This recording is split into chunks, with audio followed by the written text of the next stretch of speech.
Hello everyone, কেমন আছো তোমরা সবাই? আশা করি অনেক ভালো আছো আর তোমাদের ভালোবাসায় আমিও অনেক ভালো আছি। তো দেখো, সকাল সকাল লেগে পড়েছি আমার ডিউটিতে। আর আমার ঘরের অবস্থা কি তোমরা সবাই দেখতেই পাচ্ছ। চলো একে একে সব গুছিয়ে নেওয়া যাক। আর এই যে প্রথমে ঘরে ঢুকে পড়েছি, আর ঘরের তো অবস্থা তোমরা দেখতেই পাচ্ছ। আর চলো এবার একটু জানলাটা খুলে নিই। আর এখানে সব আমার বোনুর, মানে আমার ননদে আর আমার দিদার জামা কাপড়গুলো সব পরে রয়েছে, আর ওদের ব্যাগটাও রয়েছে, তাই একে একে সব গুছিয়ে ফেলছি।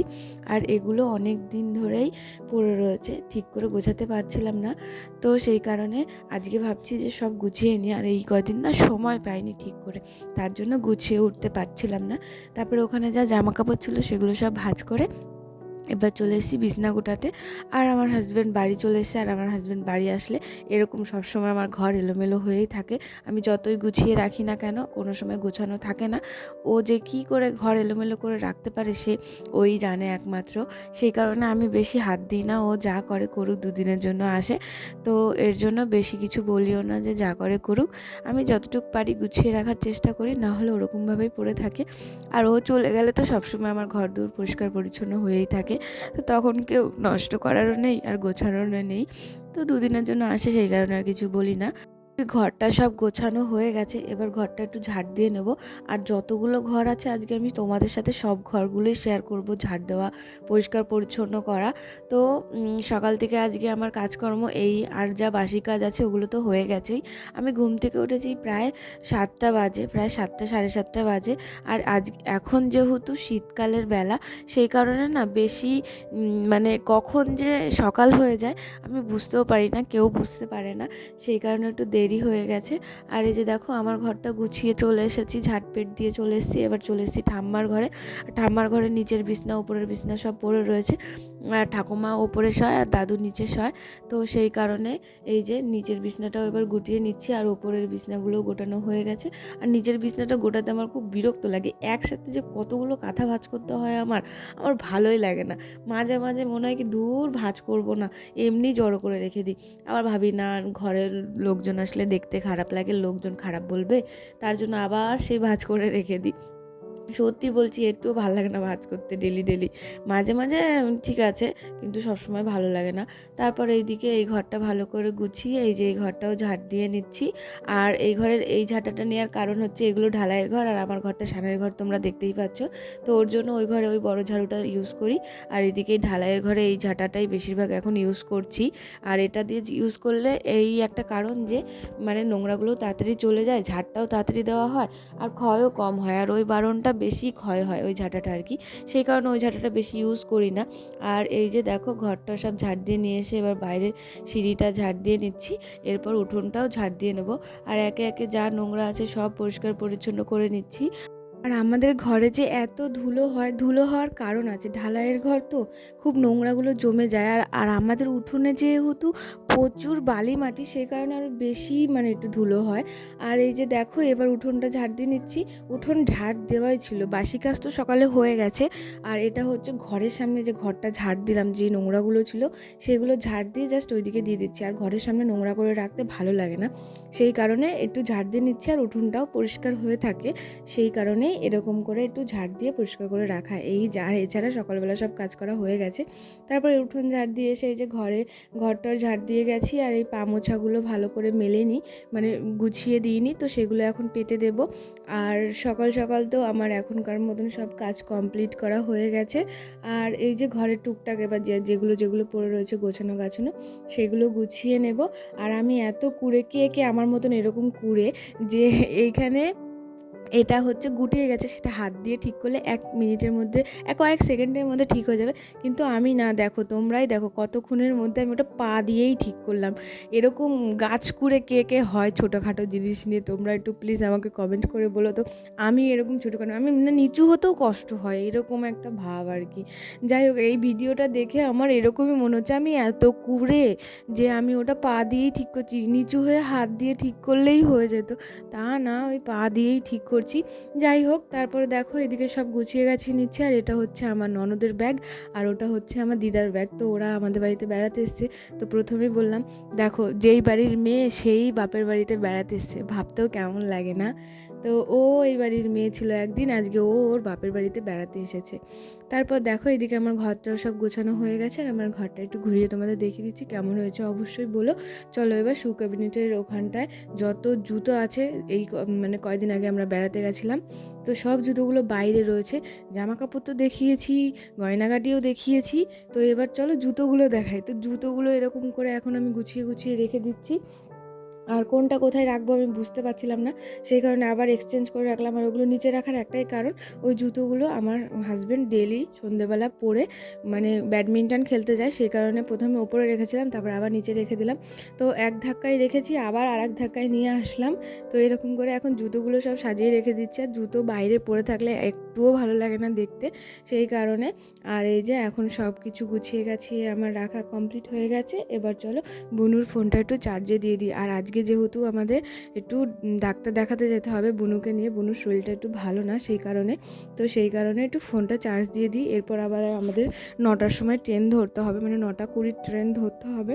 তো সকাল সকাল আমার যা যা কাজ করা সেগুলো করা হয়ে গেছে, কমপ্লিট হয়ে গেছে। এরপর ট্রেন ধরবো।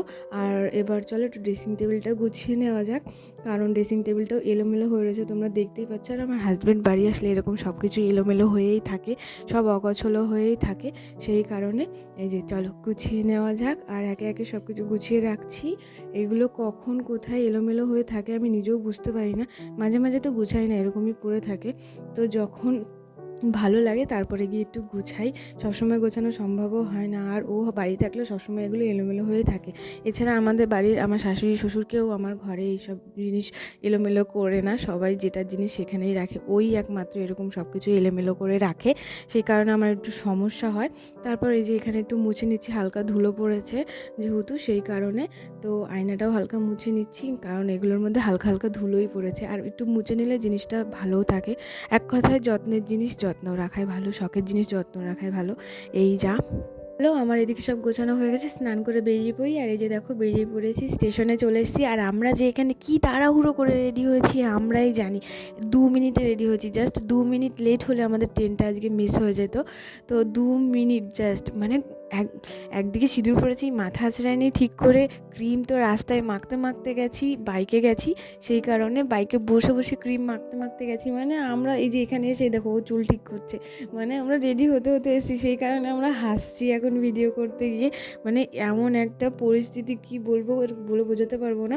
তারপর দেখো এদিকে আমি আমাদের বাড়ি পৌঁছে গেছি, আর বাড়ি পৌঁছিয়ে একটুখানি ঘুরতে বেরিয়েছিলাম, ওইখানে অনেক শাপলা ফুল হয়েছে, সেটা দেখতে এসেছিলাম, তোমাদেরও দেখাচ্ছি। দেখো খুব সুন্দর লাগছে, তো ভালো বুঝতে পারবে না কারণ আমার কমা ফোন, যেইটুখানি ফোকাস হয় সেইটুখানি দেখাচ্ছি। আর ওইদিকে আর এদিকে আমাদের ননা আমাকে ব্যায়াম দেখাচ্ছিলো, বলছে মনি দেখো আমাদের স্কুলে এরকম করে হাতের ব্যায়াম দেখায়। তো ওই জলগুলোর মধ্যে লাল শাপলা রয়েছে অনেক। আর দেখো আমাদের গ্রামটা, আমাদের মাঠটা কত সুন্দর দেখতে, খুব সুন্দর একটা পরিবেশ।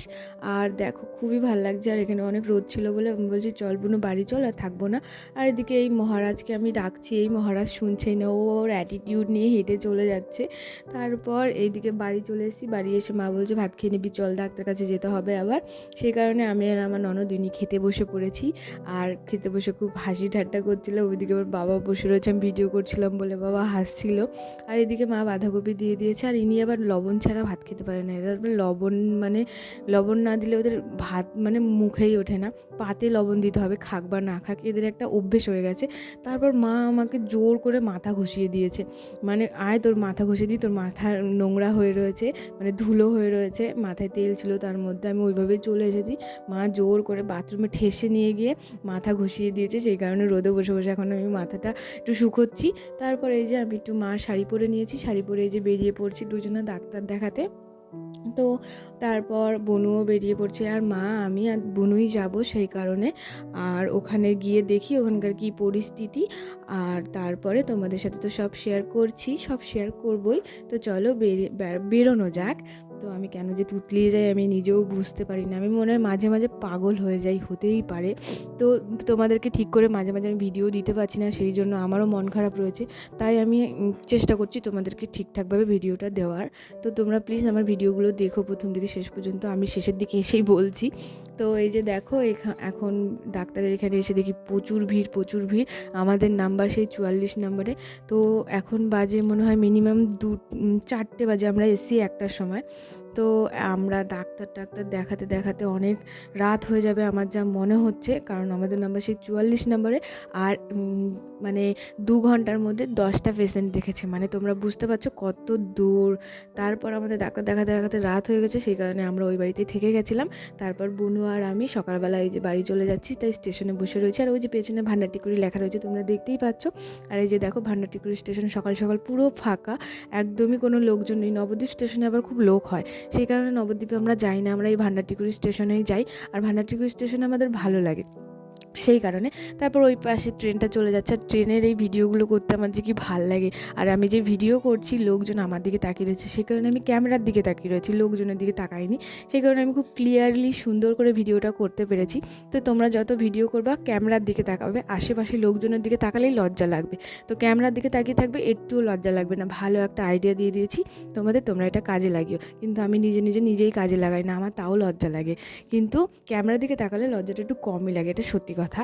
তারপর এই যে দেখো আমাদের ট্রেনও চলে এসছে, মানে আমরা বুকিং করেছিলাম এই ট্রেনটা আমার আর বুনুর জন্য, তো ওটাও চলে এসছে। আর এই ট্রেনটায় এই যে যারা উঠবে না ওদেরকে আমি একদিনের জন্য ছাড় দিয়েছি এই ট্রেনটায় ওঠার জন্য, সেই কারণে ওরাও উঠে পড়েছে। আর এই যে দেখো সুন্দর ট্রেনটা, আমরা ভাবছি কি থাক বসবো না, আমরা একটু বেশি দয়ালু তো, তার জন্য ওদেরকে বসতে দিয়েছি। আমি আর বুনু দাঁড়িয়েই রয়েছি।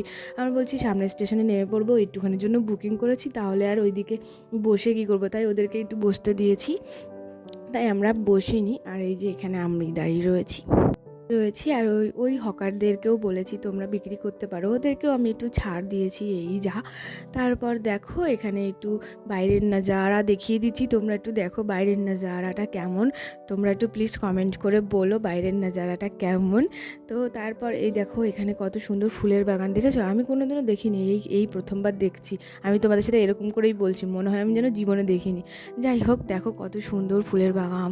এবার চলো স্পিডে চলো, কারণ আমার আর সময় নেই, আমার আর ভালো লাগছে না, বাড়ি যেতে হবে। আমরা খুব এক্সাইটেড বাড়ি যাওয়ার জন্য, কারণ কালকে রাতে আমরা বাড়ি যেতে পারিনি, সে কারণে। তো পুরো এইখান থেকে মানে ফালিয়া স্টেশন পর্যন্ত তোমাদের দেখাচ্ছি, তোমরা দেখতে থাকো, কারণ তোমরা নাও চিনতে পারো, তো এর জন্য এই ভিডিওটা করা। তোমরা যদি দেখে চিনতে পারো সেই কারণে। তো তোমরা চিনে গেছো অবশ্যই, বুঝতে পারছি, কারণ আমরা ফালিয়া স্টেশনে চলে এসেছি, এরপর নেমে পড়বো। আর দেখো ফালিয়া স্টেশনে কত লোক দাঁড়িয়ে রয়েছে, এদেরকেও বলেছি তোমরা চাপো, তোমাদের কোনো সমস্যা নেই, চলো নেমে পড়ি। দেখো নেমে পড়েছি, চলো এবার ট্রেনটাকেও টাটা করে দেবো। ট্রেনটাকে বললাম যে ঠিক আছে তুমি তাহলে কাটোয়ায় গিয়ে দাঁড়িয়ে পড়ো, পরে আবার যখন দরকার পড়বে তখন তোমাকে ডেকে নেব। সেই কারণে ট্রেনটার কাটোয়ায় চলে যাচ্ছে। আর ওকে আমি বলে দিয়েছি যাও চলে যাও, আর যারা আছে ওদেরকেও নিয়ে যেও প্লিজ, ওদেরকে যেখানে নামতে চাইবে সেখানে নামিয়ে দিও, সেটাও আমি বলে দিয়েছি, কারণ আমি একটু বেশি দয়ালু তো, সেই কারণে। তো তার জন্য ট্রেনটা চলে যাচ্ছে, দেখতেই পাচ্ছ তোমরা। আর এখানে অনেক যাত্রীরাই যাচ্ছিল, তো ওদেরকে আমি বলেছিলাম ঠিক আছে তোমরা চাপতে পারো ফ্রিতে, একদিনের জন্য আমি ফ্রি দিয়েছি, এই যায়, এরপর আর ফ্রি দেবো না। তো বন্ধুরা টাটা, ভালো থেকো সবাই, আর ভিডিওটা আজকে এইটুকুই, টাটা।